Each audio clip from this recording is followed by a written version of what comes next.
guys, welcome back to Music Talk. I'm John, and today I'll be going through the last remaining albums in the box of records that my brother-in-law gave me. Again, as if you've seen the previous videos, there's some hits and misses in here for me. Some gems that probably end up at the record store that some people are going to like from very popular artists.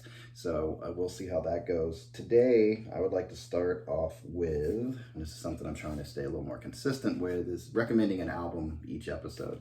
Today's album is Buddy Guy and Junior Wells. This is called Alone and Acoustic.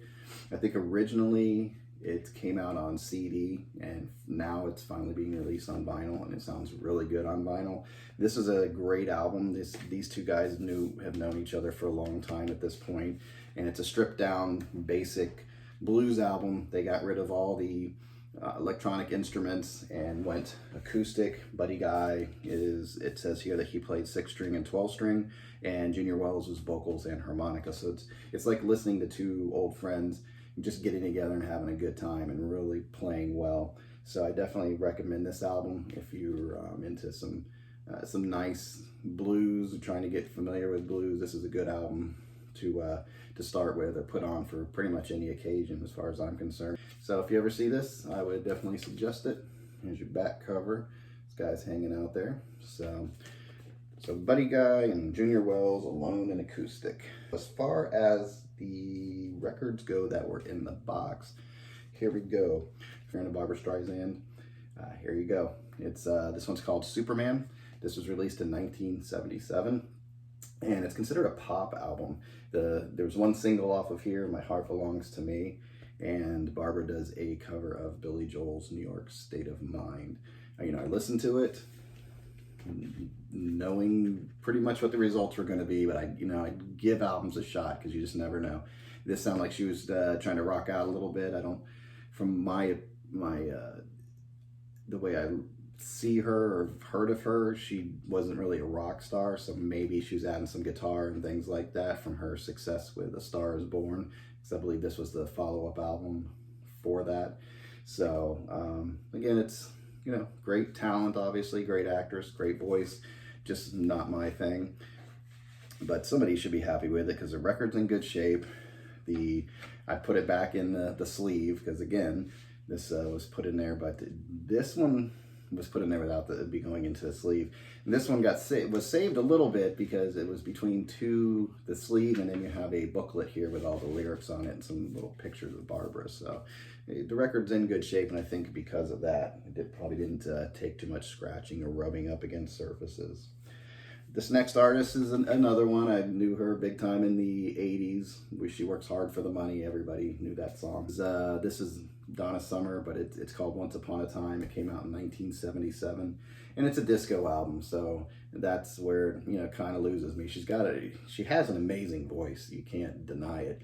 I just don't, it's this one definitely, because this was a concept album, and what this was I believe this was her first double album, and the concept of this album is loosely based off of Cinderella.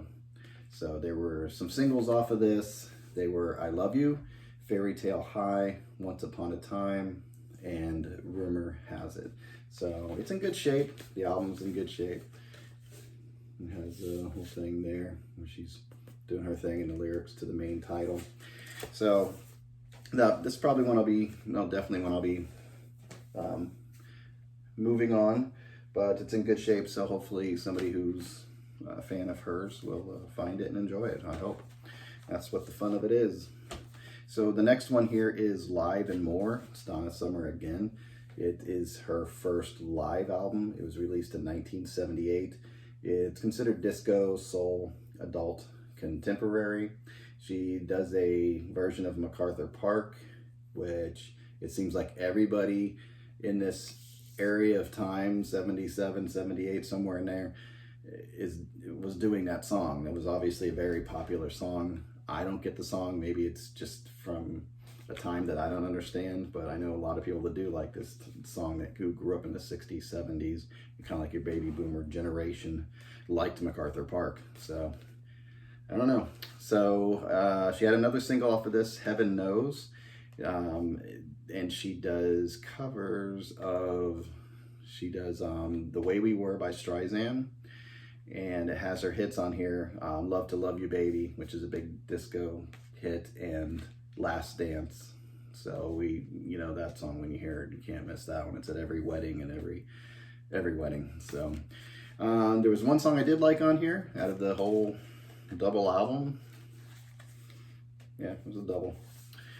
Was a song called Only One Man, and I thought it was very soulful. I'm like, man, if she could do more of that. But it just wasn't her style. But man, I really like that song and what she did on it. And so the last bit of it is here is the inside, and there's Donna, and I thought it was weird because it was like that, but you can get her out of the way and see the stage. This next one I was very happy with. I thought it was maybe a rip-off or something of, or just like a compilation. It just looked a little put together, but I guess maybe that was just the theme of it. But when I played this, I was amazed at the songs on it. This is the Supremes, and this is a Go-Go. Great songs on here. Love is like an itching in my heart. This old heart of mine is weak for you. You can't hurry love. Shake me, wake me.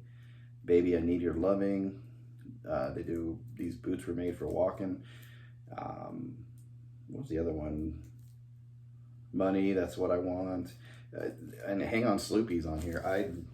I thought this was a great album. Sounds great. Everything on here is just really good. So I'm really glad I found this. The cover's in good shape, I would say. Oh, there's a little bit of tear up here, a little bit, just a little bit, not bad. And it looks like you have your original shrink still clinging to life here. It seems to be the original sleeve. And when I looked at the record, it was nice and clean and didn't have any pops. So this I will definitely be holding on to. This is just, yeah, if you ever see this album, I would suggest it if you're trying to check out the Supremes, Diana Ross. This is a very good album. Next one is JT by James Taylor, and this came out in 1977. It was his 8th album, and it's considered soft rock. I did like this album. A couple songs where I think they might need to grow on me a little bit, but none that I felt were fillers. Just every once in a while you come across a song and you're like, if I listen to it enough, I'll probably enjoy it. Eventually I'll get there, especially if I'm listening to the album, because the album's good. There were some singles off of it: Bartender's Blues, Handyman, Your Smiling Face. If you put that on James Taylor, you'll know the song. And the last one was Honey Don't Leave LA.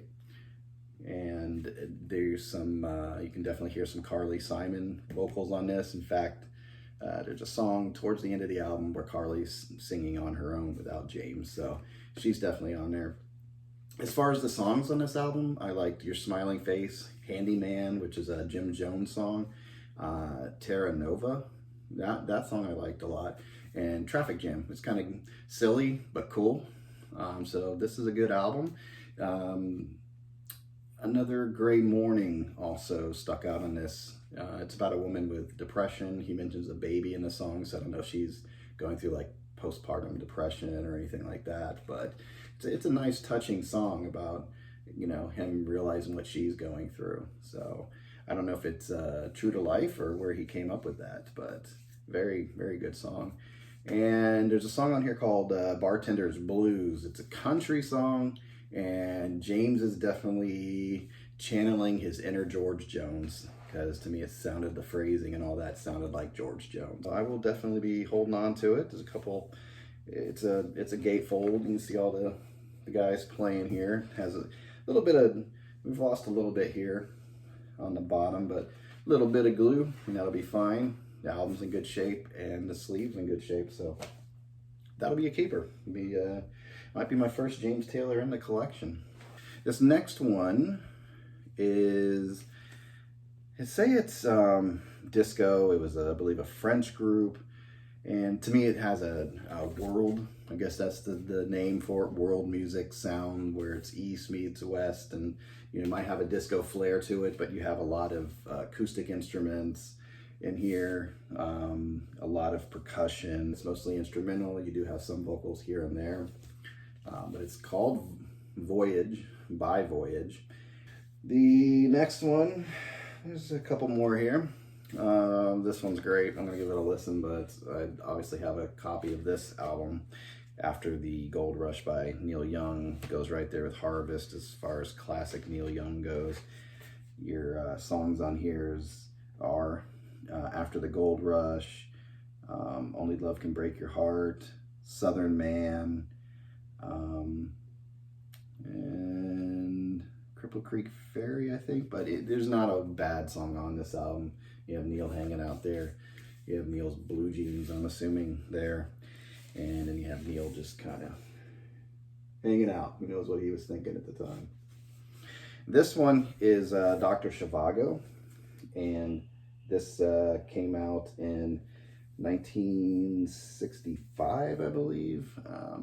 There's a song on here, Laura's Theme, I think, and it sounded familiar to me. I don't know why. I've never seen the movie. Maybe it's been used in other movies, but that was on there. But it's a soundtrack, a lot of classical sound.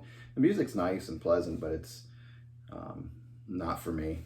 So maybe somebody's looking for Dr. Chivago. I know a record store I go to has a pretty big soundtrack area, and the album's in good shape. This one's actually in the sleeve, and it has all its parts. You have a little bit of tear on the spine here. This has some history. It's got some wear and tear on it, but it does have a like an attached book inside. It talks about the director of the movie, the actors. It came from a book, so it talks about the books. It's a nice little thing if you're looking for this. So I'll definitely be taking over to the record store, and hopefully somebody who's into classic soundtracks will like this. So that's it for that. And the last thing I have to show you, came in here. It's a Hardy thing here. It's the Hear Them Again. It's 122 great songs, 89 great singers, original recordings by the all-time popular singing stars. There's some hits and miss on here. Some people are just so standard singing, I just can't get into that. But you do have Sinatra. You have Louis Armstrong on here. You have some Bing Crosby. So there's I haven't listened to everything on it. Some of this stuff I like, so I'm going to play it and decide if it's just too much of this. And the cool thing is if it doesn't work, this is the era for, we happen to own an assisted living facility. So this would be great for that, because this is it. We have that generation that grew up on this stuff. It comes in a box like this, and it has some scuffs, but it drops down and it shows you each album. There was a theme for each record, and like the first one is They Made Such Beautiful Music. Second one, it's Still a Grand Night for Singing, so it shows you what's on side one, side two as far as artist and song. It's cool. It is cool looking. So I'm not sure, and it even has like padding here, and yeah. So each sleeve is actually, so each record it can't miss it. It has to go on the sleeve. So I don't know if you can see that. But there's some plastic here, and it has a nice padding here. And each album, I looked at them, they're clean. So I'm not sure what to do with this one. That's pretty much it for today. So I'm finished with that box. I'm gonna go looking around for some records and hopefully show you some new stuff. Eventually, I'd like to get into my collection, go through the artists and discuss them, and probably highlight a couple of the artists in here, do some homework, maybe have some fun with it, get some information about the songs and tracks, because that's the one thing I always wanted to know about. Either, well, first, what were the lyrics? Make sure I know the lyrics. I was a nerd about that. There were, I forgot the name of the magazine, but it came out in the 80s, and it just listed, it was just a book of all the song lyrics of the current songs that were out and past songs. And I used to just read through that. So I always liked to know what the lyrics were. And then as I've grown older, I want to know what the songs are about. I want to know what inspired it. What was the artist thinking when they wrote it? But that's all I have for this week. I hope you guys enjoy. Please hit the subscribe button and like me, and please comment below. I definitely like to interact with you and see what you think about my episodes, and maybe other ideas of what you'd like me to talk about or show you. So that's it for today. You guys take care, and I'll see you later. Goodbye.